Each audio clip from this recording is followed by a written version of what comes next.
Gracias, son las 7 de la mañana con 5 minutos. Me da mucho gusto saludar en esta mesa de trabajo y le agradezco infinitamente a Alicia Colchado Ariza, que por cierto, además, ella es presidenta de esta Asociación Civil Desarrollo Comunitario para la Transformación de la Sociedad, y que además en un tema que me parece muy importante que trataremos el día de hoy y que tiene que ver con esta ley de seguridad interior que ya han revisado, entre comillas lo voy a poner de esa manera, los diputados federales, ya la turnaron al Senado de la República, ya la revisaron también entre comillas y luego también la han aprobado en lo general y en lo particular, y esto genera obviamente una situación importante, sobre todo frente a las organizaciones no gubernamentales. El caso, Alicia Colchado. Alicia, te saludo con mucho gusto. ¿Cómo estás? Buenos días. Buenos días, Aurelia. ¿Cómo estás, a todo tu público. Muchas gracias. En días pasados hablábamos de esta referencia que hace la Organización de las Naciones Unidas sobre la Ley de Seguridad Interior que consolida, decía así, nada más, nada menos, la Organización de las Naciones Unidas consolida un modelo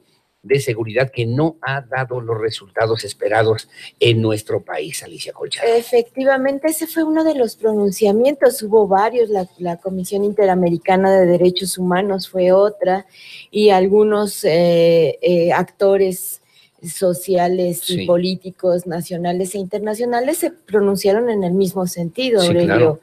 Era muy delicado el tema.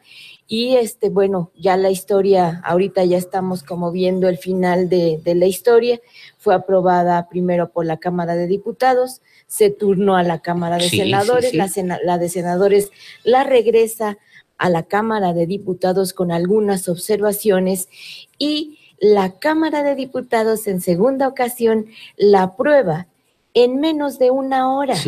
Una hora 5 minutos. Una hora y 5 minutos. Imagínate nada más.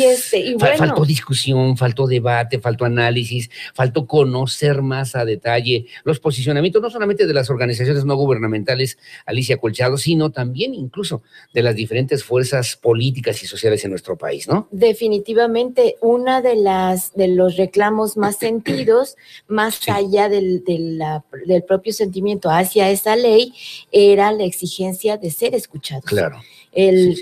Tú sabes, y lo hemos comentado en varias ocasiones, que la participación de la ciudadanía en las decisiones de gobierno hacen un buen gobierno. Correcto, sí, por supuesto. Entonces, no se pedía otra cosa más que ser escuchados. Ahora, como que no nos queda claro hasta dónde y cómo va a llegar la militarización de la que podemos hablar o de la que tenemos que hablar ahora en nuestro país, y cuáles podrían ser estas implicaciones pensando en el presente y en un futuro inmediato para nuestro Querétaro y para nuestro país, mi querida Alicia. Pues efectivamente yo creo que es una de las preguntas que se encuentran en el ambiente y hay que dejar claro cuál es el motivo a que se debe esta gran preocupación. Y una de ellas, Aurelio, es que maneja términos que no son muy claros y por lo tanto permitirán la militarización, la actuación de las fuerzas castrenses cuando se considere que algún hecho está ocurriendo en alguna entidad, en algún lugar de la República y que atenta contra la seguridad interna del país.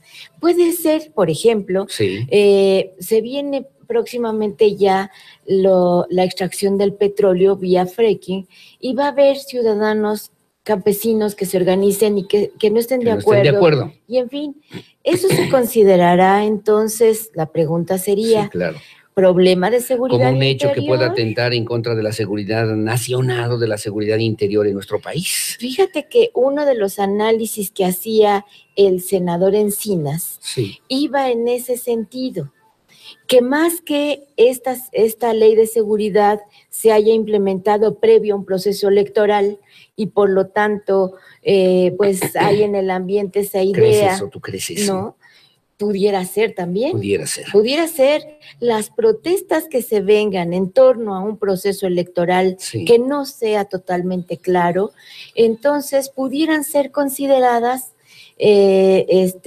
de riesgo para la seguridad interior. Ahora, ¿cuál es la postura de las organizaciones no gubernamentales, específicamente de desarrollo comunitario para la transformación de Querétaro, sobre el tema de la militarización de la que hemos estado hablando? Mira, hemos participado en la exigencia, primero, de que no se aprobara esta ley sin la voz del pueblo. y que se detuviera. Por lo tanto, ahora, ¿qué es lo que sigue? Lo que sigue es que desde Desarrollo Comunitario y algunas otras organizaciones sociales estaremos hasta tratando de tocar la sensibilidad del primer mandatario de esta nación para que no la publique. Para que ejerza el derecho de veto en un momento determinado. El punto final de esta ley, para que entre en vigencia, será la publicación. Y hay quienes dicen, diputados y senadores, que se va a publicar en enero. Se va a publicar en enero, y tú consideras desde tu perspectiva que pudiera tener otro tipo de implicaciones, por lo menos para nuestro país. Definitivamente. Hay un artículo que ha llamado la atención de la Comisión Interamericana de los Derechos Humanos y Derechos Humanos, ONU, específicamente el artículo 9, donde establece que todas las acciones de el ejército, a partir de que entre en vigencia esta ley, serán reservadas por considerarse de seguridad nacional. De seguridad nacional. Así que en ese mismo apartado justamente se refiere la forma en la que tendrá que participar el Ejército Mexicano, las Fuerzas Armadas, en lo que tendría que ver con un asunto que pensábamos muchos, Alicia Colchado, que era pues contra el crimen organizado, contra el huachicoleo, por ejemplo, que es un tema que decía el otro día, entrevistábamos en estos mismos espacios a Armando Ríos Peter, y decía, tiene 20 años en este país y no han podido resolver esta situación. Pregunto, ¿no han funcionado, han fracasado las policías municipales, las policías estatales para poder hacer frente por lo menos a estos fenómenos, a estos flagelos sociales? Fíjate que yo pienso que no es que hayan fracasado. Cada policía en sus diferentes niveles tiene sus responsabilidades. Lo que ha fracasado es este intento de sacar al ejército a hacer una labor que no es la suya. Ellos no tendrían que estar haciendo labores de policía estatal o policía inclusive federal. Lo que le llaman seguridad pública, de seguridad pública, ¿no? Claro que sí, cada uno haciendo su labor y obteniendo el apoyo de quienes gobiernan, seguramente estaríamos con mejores resultados. ¿Cuál es tu postura finalmente, mi querida Alicia Colchado? Son las 7:12 de la mañana. ¿Cuál es tu postura en este fenómeno, en este proceso? Dicen algunas voces, tú eres una de ellas, sobre la militarización de nuestra nación. La primera es, sí estoy preocupada. Tlatlaya, Ayotzinapa y tantos otros ejemplos, Aguas Blancas, el número de reclamos en la Comisión Nacional de Derechos Humanos por la falta de hacia los derechos humanos por parte del ejército son muchas, y eso es lo que nos preocupa.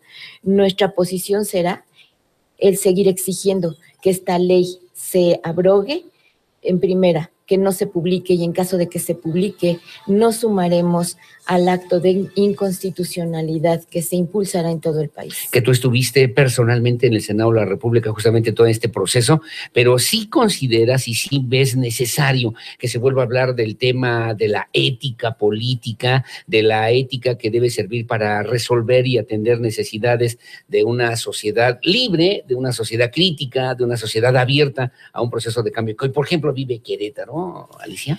Fíjate que el retomar los valores en el ejercicio de la política le darían la salida a nuestro país. México tiene lo más valioso en su gente. Quienes gobiernan tendrían que reconocerlo y por lo tanto apegarse a los valores universales. Si esto ocurriera, tendríamos el engranaje perfecto en una nación hermosa que puede dar un cambio, un cambio de rumbo en las políticas que nos gobiernan. En las políticas públicas que nos gobiernan, y sobre todo pensar en un proceso de cambio democrático, en un proceso de cambio ciudadanizado que sirva para humanizar el tema político, el tema social, el tema de lo que tiene que ver con las responsabilidades de las administraciones públicas a nivel federal y también a nivel local, y con ello pensar en un mundo mejor. Alicia, finalmente en un segundo que nos queda. Sí, definitivamente la ética, la honestidad, el compromiso social, si estos fueran los valores que guían a quienes tienen la posibilidad de la toma de decisiones, otro mundo sería posible. Distinto. Y yo sí creo que hay otra posibilidad un mundo en donde quepamos todos, entendiendo que todos somos diferentes, siendo iguales. Y este es el nuevo proyecto que tendríamos que impulsar entre todos. Claro, sí, claro, y que desde Querétaro además se escucha esta voz y se escucha fuerte de Alicia Colchado Ariza, presidenta de Desarrollo Comunitario para la Transformación Social aquí en Querétaro. Alicia Colchado, como siempre, muchas gracias otra vez. Gracias, Aurelio, a ti y a todo. Ahí te busco. Es un honor estar aquí en este espacio, que además, déjame decirte que yo que recorro algunas colonias y estoy en algunas asambleas, ha sido muy, muy bien recibida tu participación. Te lo agradezco. Alicia Colchado Ariza, presidenta de Desarrollo Comunitario para la Transformación Social de Querétaro. A las 7 de la mañana con 15 minutos, hacemos una pausa comercial, regresamos 238-3800, extensión 120, su opinión siempre la más importante. A la pausa volvemos. Escuchas una transmisión en vivo desde Querétaro con Aurelio Peña. Así sucede con la fuerza de la verdad.